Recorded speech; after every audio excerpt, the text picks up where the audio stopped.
तो दोस्तों, आज हम बात करने वाले हैं नागा साधु के बारे में। नागा साधु अन्य साधुओं से बिल्कुल भिन्न होते हैं।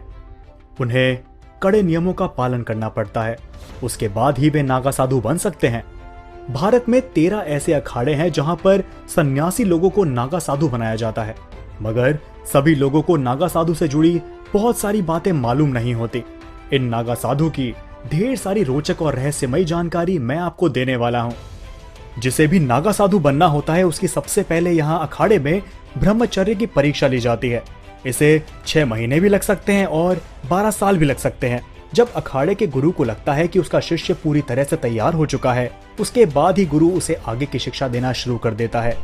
ऐसा नहीं कि केवल पुरुष ही नागा साधु बन सकते हैं, बल्कि महिला भी नागा साधु बन सकती हैं, और खास तौर पर दूसरे देशों की महिलाएं भी नागा साधु बन चुकी हैं। नागा साधु बनने के लिए सबसे पहले बालों को पूरी तरह से काटना पड़ता है।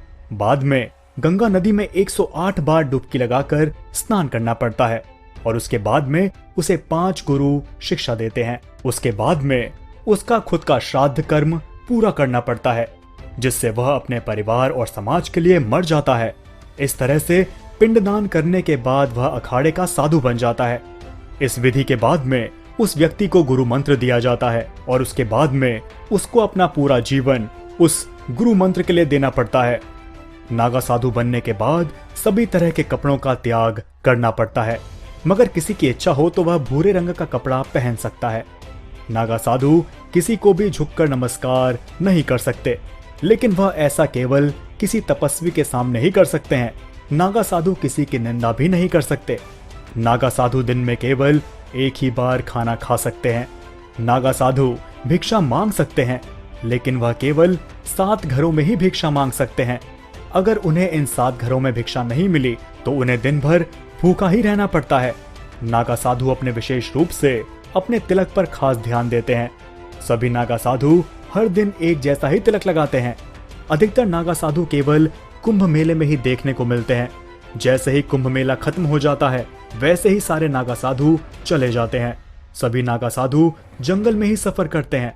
नागा साधु बनने से पहले सभी महिलाओं को 6 से 12 साल तक का ब्रह्मचर्य का पालन करना पड़ता है। ऐसा करने के बाद वह नागा साधु बन सकती हैं।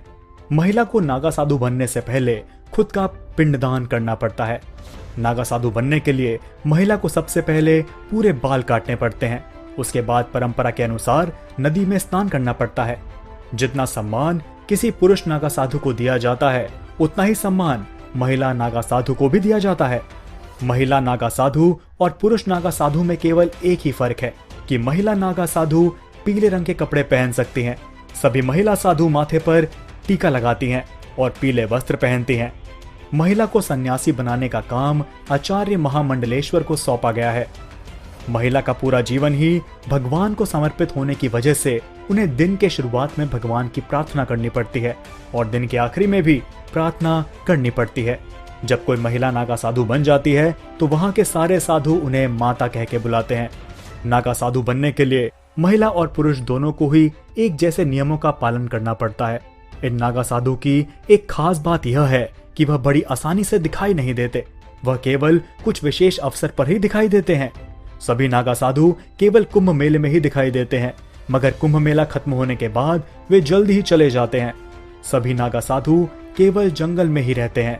ऐसा कहा जाता है कि नागा साधु की शुरुआत त्रेता युग में हुई थी और उसकी शुरुआत भगवान दत्तात्रेय ने की थी। तो दोस्तों, ये थी थोड़ी सी जानकारी नागा साधुओं के बारे में।